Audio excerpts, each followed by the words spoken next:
पुण्याच्या फुगवाडी आणि हडपसर गल्ल्यांमध्ये रोजचे जीवन सुरू होते। मंगळवार होता, बिगारी कामगार आपले काम करून घरी परतत होते। पण ज्यांना दारूचं व्यसन लागलं आहे, पण महागडी दारू खरेदी करायला पैसे नाहीत, अशा लोकांचे पावले हातभट्टीच्या दुकानाकडे वळले। 20 रुपयांचा फुगा म्हणजे प्लास्टिकच्या पिशवीत मिळणारी हातभट्टीची दारू घोटाघोटाने रिकामी झाली। कुणाला माहिती नव्हतं की त्या हातभट्टीच्या दारूचं त्यांच्या मरणाला कारण ठरेल। बुधवारी सकाळ झाली आणि एकाच वेळी वेगवेगळ्या घरांमधून एक प्रकारची बातमी यायला लागली। रात्री हातभट्टी ठेवल्यावर ज्यांनी दारू पिली होती त्यातले काही जण हॉस्पिटलमध्ये पोहोचले होते आणि हॉस्पिटलमध्ये पोहोचल्यांपैकी बरेचसे परत आलेच नाहीत, त्यांची डेड बॉडीज घरी आली। तर काय हे पुण्यातील प्रकरण सविस्तर पाहूया व्हिडिओच्या माध्यमातून। नमस्कार, मी पंकज आणि तुम्ही पाहताय कसं काय। पुण्याच्या पिंपरी चिंचवड महानगरपालिका क्षेत्रात फुगेवाडी परिसर आणि पुणे शहरात हडपसरचा पंढरे माळ भाग या दोन्ही ठिकाणी मजूर, रोजंदारीवर काम करणारे, छोट्या कामावर जाणारे लोक राहतात। इथे हातभट्टीचे दारू म्हणजे रोजच्या जगण्याचा एक भाग आहे। दिवसभर काम करायचं आणि बिगारीच्या आलेल्या पैशातून हातभट्टी प्यायची। इथे वर्षानुवर्ष हेच चालत आलेलं आहे। मंगळवारी रात्री याच भागांमध्ये एक खेप आली। योगेश वानखेडे नावाचा माणूस याआधी दारू विक्रीच्या गुन्ह्यामध्ये 3 वेळा तुरुंगात जाऊन आलेला आहे। यावेळी उर्ली कांचन येथे राजू प्रजापती यांच्याकडून दारू खरेदी केली, पण यावेळी त्यानं त्यात असं काहीतरी मिळवलं जे दिसत नाही, वासाने कळत नाही, पण शरीरात गेल्यावर शरीराचं सगळं गणित बिघडवतं।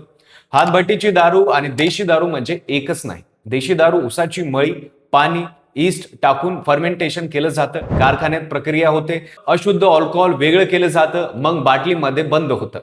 हातभट्टीत मात्र खजुराचा रस, नासलेले द्राक्ष, बटाटा, तांदूळ, गूळ, मका अशा कुठल्याही खराब मालांपासून भट्टी पेटवली जाते।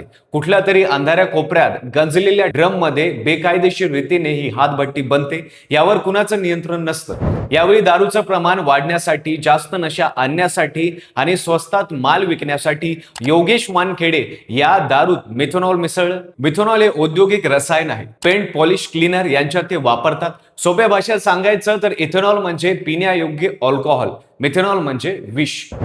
हे दोन्ही दिसायला एकासारखे असतात, वासही एकसारखा येतो, चव ही सारखीच असते, पण पोटात गेल्यावर मिथेनॉल शरीरात फॉर्मिक ऍसिड मध्ये रूपांतर होतं। एक ऍसिड हळूहळू शरीरात भिनतं। पहिला हल्ला होतो तो डोळ्यासमोर, डोळ्यांच्या नसांना नुकसान होतं, माणसाला अंधुक दिसायला लागतं, 2 फुटावरचं दिसेनासं होतं, डोळे उलटे फिरतात, पांढरे पडतात, वेळेत उपचार मिळाला नाही तर कायमचं अंधत्व येतं।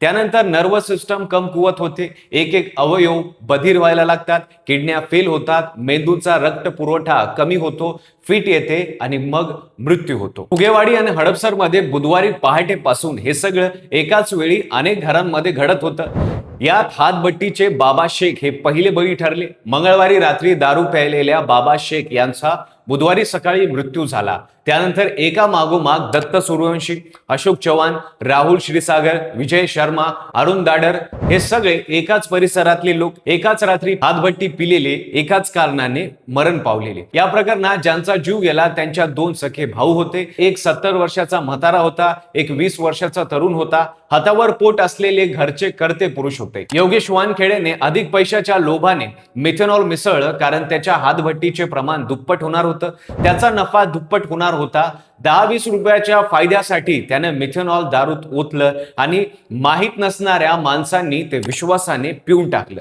ज्या एकट्या व्यक्तीचा जीव वाचला त्याच्या किडन्या मात्र पूर्णपणे फेल झाल्या।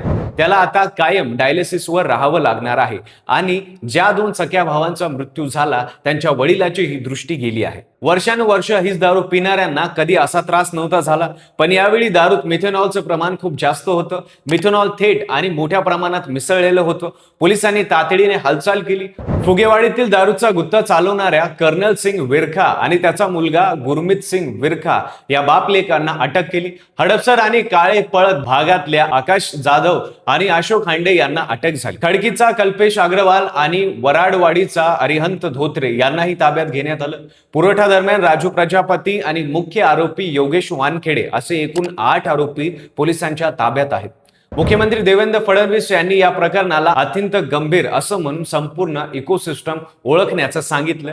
राज्य उत्पादन शुल्क विभाग आणि पोलीस एकत्रितपणे तपास करत आहेत। हडपसर पोलीस ठाण्याशी निगडीत 3 अधिकाऱ्यांना निलंबित करण्यात आलं आहे. वरिष्ठ पोलीस निरीक्षक संजय मोगले, सहाय्यक पोलीस निरीक्षक हसीना शिकलकर आणि उपनिरीक्षक हसन मुलांनी या तिघांवर कर्तव्यात कसूर केल्याचा आरोप आहे. हे गुत्ते वर्षानुवर्षे पोलिसांच्या नाकाखाली चालत होते आणि तरी कुठलीही कारवाई झाली नव्हती. एसीपी शरद पवार गट नेते रोहित पवार यांनी हडपसर परिसरात जाऊन थेट दारूचा गुत्ता उद्ध्वस्त केला.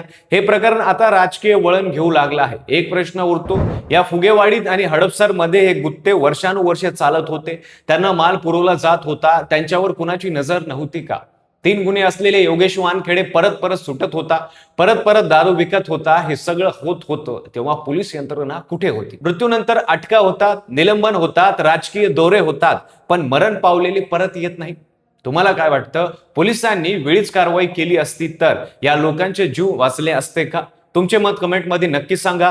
व्हिडिओ आवडला असेल तर लाईक करा. चॅनलवर नवीन असाल तर चॅनलला सबस्क्राईब करायला विसरू नका आणि पाहत राहा फक्त कसं काय.